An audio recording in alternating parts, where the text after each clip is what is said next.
Assalamualaikum warahmatullahi wabarakatuh. Santri semuanya, episode yang lalu kita memasuki episode yang ke-13. Kita akan menjelaskan sisa dari mansubat, kemudian nanti kita akan menjelaskan tentang apa itu majrurat, isim-isim yang dinasobkan dan isim-isim yang dijerkan. Langsung saja akan saya jelaskan. Sudah menjelaskan tentang hal, yaitu menjelaskan tentang keadaan yang belum jelas, masih samar. Kemudian tamyiz menjelaskan tentang benda ataupun barang yang belum jelas. Kemudian munada ini adalah kata panggil atau panggilan. Kemudian isim nyala, yaitu adalah isim nakiroh yang jatuh setelah la bil jinsi. Kemudian istisna ini adalah pengecualian. Sisa yaitu yang nomor 11 itu terkumpul di sini. Pertama adalah isim yang nomor 12 ini apa itu khobarnya kana. Yang kemudian nomor 13 tabe. Tabe itu kemudian ada naat, atof, taukid, kemudian badal. Sebenarnya masih ada satu lagi, menambah donna wa akhwatuha. Tapi banyak yang kemudian memasukkan donna ini pada maf'ul bih. Karena dia akan dibaca seperti maf'ul donnantu zaidan qa'iman. Itu akan maf'ul bih gitu. Jadi cukup di sini saja. Saya mulai dari yang nomor 11 adalah isimnya inna. Seperti kita ketahui bahwa inna dan kana ini adalah amil nawasih atau amil yang kemudian merusak struktur daripada mubtada dan khobar. Kalau kemarin khobar dan mubtada itu adalah dibaca rofa, maka kemudian dia akan merubah isimnya inna yang tadinya rofa menjadi nasob. Contoh misalkan inna zaidan qa'imun. Ini aslinya mubtada dan khobar zaidun qa'imun. Karena kemasukan inna, maka kemudian ini menjadi nasab, menjadi inna zaidan qa'imun dari zaidun qa'imun. Kemudian khobarnya kana, dia akan kana itu akan merubah khobarnya itu dari rofa menjadi nasab. Contohnya kana zaidun qa'iman. Ya, ini kana. Jadi kalau inna ini akan merubah struktur mubtada, kalau kana ini akan merubah struktur khobar yang tadinya rofa kemudian menjadi nasob. Nah, sudah saya jelaskan tentang apa saja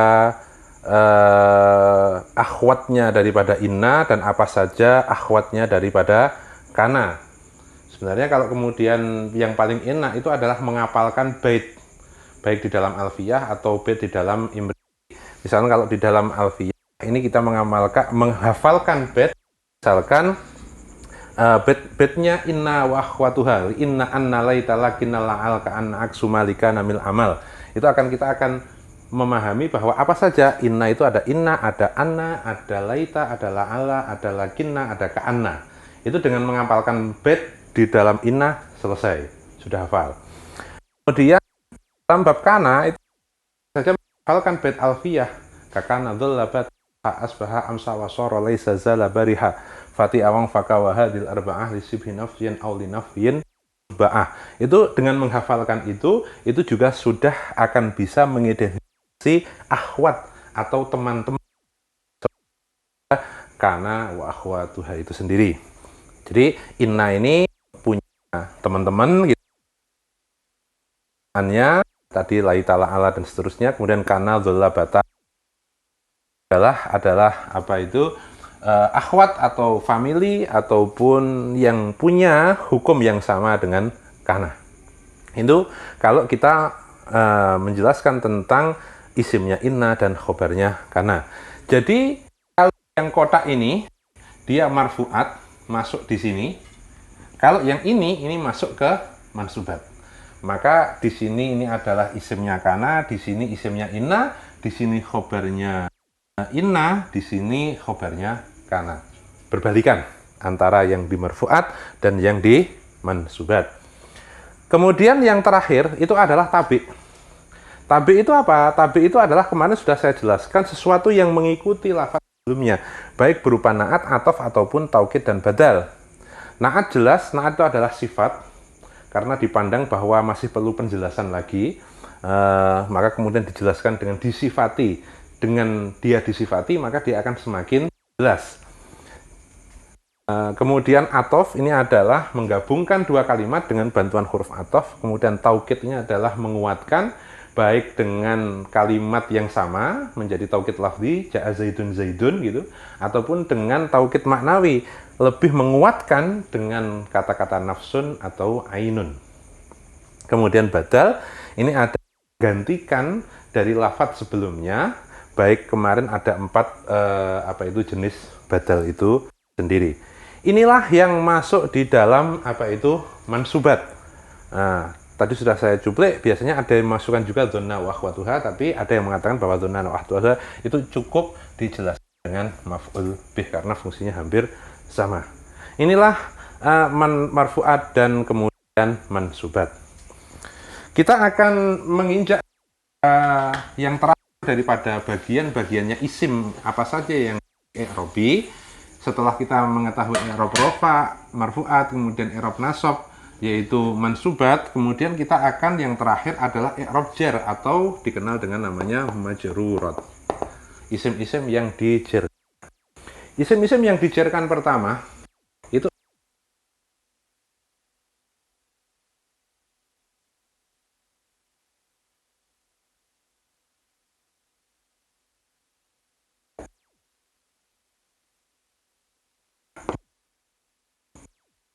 juga tabe terdiri dari atof,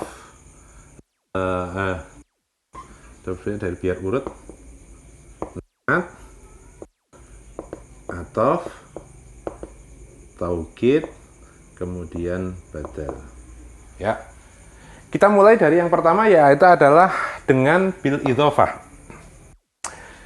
Bil idhofah ini kita akan menjelaskan tentang idhofah. Idhofah itu apa? Idhofah itu adalah menggabungkan dua kalimat, tetapi dia mempunyai fungsi nisbat. Beda dengan tarkib masjid dulu pas awal ketika saya menjelaskan tentang isim ghairu munsharif. Menggabungkan dua kalimat. Misalkan Rasulullah. Dalam Rasulullah itu kan sebenarnya dua kalimat. Kalimat yang pertama itu adalah Rasul. Kalimat yang kedua ini adalah Allah. Kemudian digabung menjadi Rasulullah. Saifullah. Kitabullah, Kitabu Zaidin, Babudari misalkan, pintu dari rumah gitu ya. Ada dua kalimat yang kemudian digabung menjadi satu. Nah, menggabung kalimat isim menjadi satu itu namanya idhofah. Menggabung kalimat menjadi satu itu namanya idhofah. Contoh adalah Rasulullah. Rasulullah. Maka Rasul ini itu disebut sebagai mudhof. Dan Allah ini sebagai mudhof ilaih. Bukannya namanya idhofah. Yang sebagai mudhof yang disebut sebagai mudhof ilaih. Mudhof ilaih nggak mesti satu, bisa saja mudhof ilaih ini 2, 3 dan seterusnya. Nah, bisa disambung 3 kalimat dan seterusnya, tapi kalimat yang kedua, ketiga, keempat itu sebagai mudhof ilaih. Nah, kemudian yang dimaksud majrurat itu ada yang di mudhof ilaih ini. Kata-kata yang kedua dari idhofah itu dia harus dihukumi jar atau kasrah. Kemudian yang mudhof ini menyesuaikan dengan kebutuhannya amil. Kalau dia itu menjadi fa'il, maka dia rasul. Itu ya, tergantung ya. Tapi yang kedua ini ya, yang Allah ini yang kedua yang mudhof ini ya kan, maka dia adalah dihukumi jar atau dihukumi kasrah gitu ya, dihukumi kasrah. Jadi jar yang pertama, majrur yang pertama itu adalah mudhof ilaih. Ya, mudhof ilaih, atau kalau dalam bahasa sini adalah dia dijerkan karena diidhofahkan, karena digabungkan dengan kalimat yang lain, itu di dalam idhofah. Nah, di dalam idhofah ini itu tadi berbeda dengan terkib di depan. Idhofah di sini itu dia menyimpan huruf jar, baik min, fi, atau lam. Contoh misalkan saumu Ramadan atau yaumul jum'ah, apa itu sholatul Jum'at.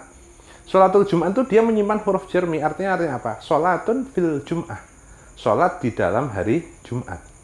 Kemudian itu menyimpan makna fi. Kemudian misalkan yang dicontohkan misalkan makna min, misalkan saubu katanin, misalkan baju katun. Nah, itu menyimpan makna min. Dan ada yang misalkan kita Zaidin atau Rasulillah, utusan bagi Allah. Kitab Zaidin, kitab milik Zaid. Nah, ini idhofah itu menyimpan salah satu dari 3 huruf jar tadi. Itu yang membedakan kemudian dengan terkib masih yang di depan. Ya, itulah daripada majrur adalah idhofah atau mudhof ilaih. Yang kedua, itu dia dijarkan dengan huruf. Seperti kita ketahui ketika kita membahas isim, dulu dijelaskan bahwa salah satu ciri daripada isim itu adalah jar atau kemasukan huruf jar. Jadi tanda daripada isim itu bisa saja kemasukan huruf jar. Apa saja huruf jar itu? Ada ila, an, ala, fi. Kemudian ada huruf qasam. Huruf qasam, huruf untuk sumpah. Wallahi billahi tallahi. Ya. Yang pertama ini adalah min. Kalau ada isim yang kemudian kok kedahuluan min, minal masjidi, ya, minal madrasati, ya, maka harus dikasrahkan. Ila, misalkan minal masjidil haram ilal masjid, nah, itu juga dia dijerkan karena kemasukan ila. Begitu pula ketika kemasukan an, kemasukan ala, kemasukan fi, kemasukan kaf. Contoh kaf itu misalkan kamislihi utawa kal badri kasamsi. Nah, maka al badri asamsi itu kemudian wajib dijerkan karena kemasukan kaf. Kemudian kemasukan ba itu juga dijerkan bismillah, biismillah ya. Nah, itu juga wajib dijerkan karena mempunyai kemasukan dari huruf jar ba. Kemudian huruf qasam itu ada wallahi, tallahi. Itu kalimat-kalimat isim yang jatuh setelah huruf-huruf jar harus harus dibaca kasrah itu kalau pakai harokat. Min itu mempunyai makna dari, ila itu mempunyai makna sampai, an itu mempunyai makna atau ya dari bisa, kemudian ala itu mempunyai makna di atas, itu mempunyai makna di dalam, kaf itu mempunyai makna seperti, ba itu mempunyai makna dengan. Kalau huruf qasam ya demi Allah, Allah billahi. Kemudian ya itu tentang huruf jar. Jadi saya ulangi bahwa kalimat-kalimat isim yang jatuh setelah huruf-huruf jar ini wajib dibaca jar atau wajib dibaca kasrah. Yang terakhir ini adalah tabe. Ya, ketika kita membahas tabe, saya ingin menggarisbawahi bahwa di dalam marfu'at, mansubat, majrurat itu semuanya ada tabe. Di sini juga ada tabe, di sini juga ada tabe, di sini juga ada tabe. Artinya apa? Karena tabe ini hanya mengikuti. Kalau di depannya itu dia rofa, ya dia ikut rofa. Kalau di depannya nasob, nasob. Kalau di depannya jar, ya dia jar. Maka bisa saya contohkan, misalkan begini. Ja'a Zaidun wa Amrun. Nah, ini sama-sama dia rofa. Kemudian Ra'aitu Zaidan wa Amron. Ini sama-sama nasab.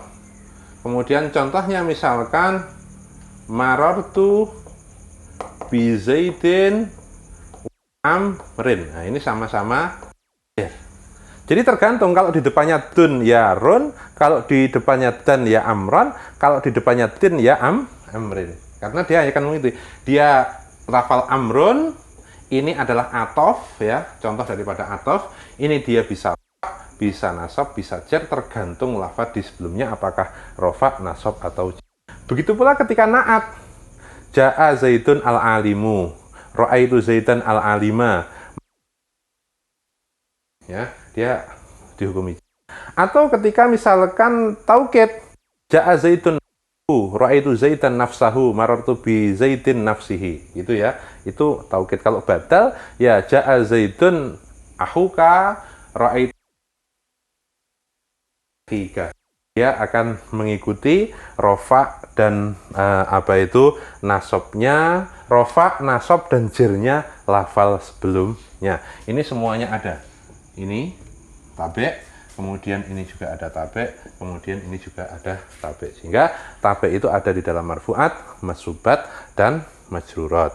Nah, sampai sinilah kita akan selesai pada yang mu'rab, karena yang mu'rab itu hanya dua, yaitu isim dan kemudian fi'il mudhari'. Sudah saya jelaskan pada bab pertama tentang apa-apa saja yang mu'rab, yaitu isim yang mu'rab itu selain yang mabni, karena yang mabni itu adalah isim dhamir, isim isyarah, isim mausul.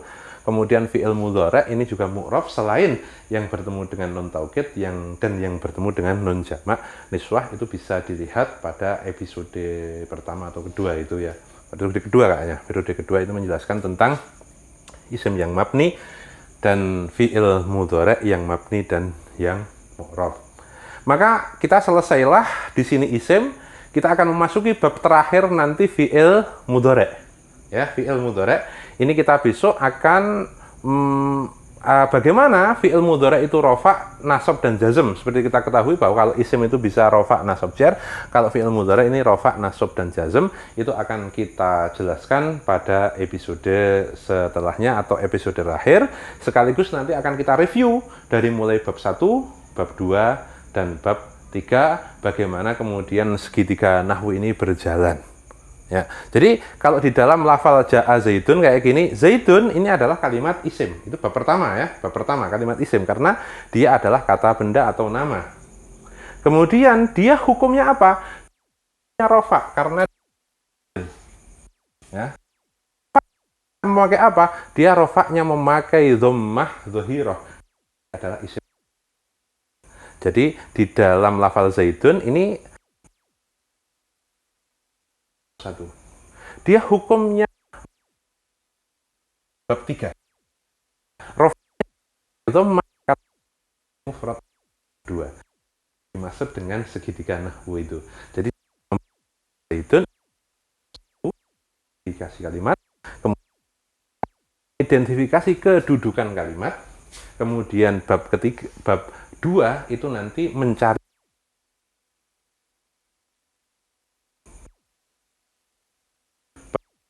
kita episode 13 ini. Kita besok akan episode terakhir itu episode yang ke-11 untuk menjelaskan tentang fi'il mudhari' dan mereview dari masing-masing bab itu. Mungkin cukup sekian pertemuan kita. Kurang lebihnya mohon maaf. Wallahul muwaffiq ila aqwamit thoriq.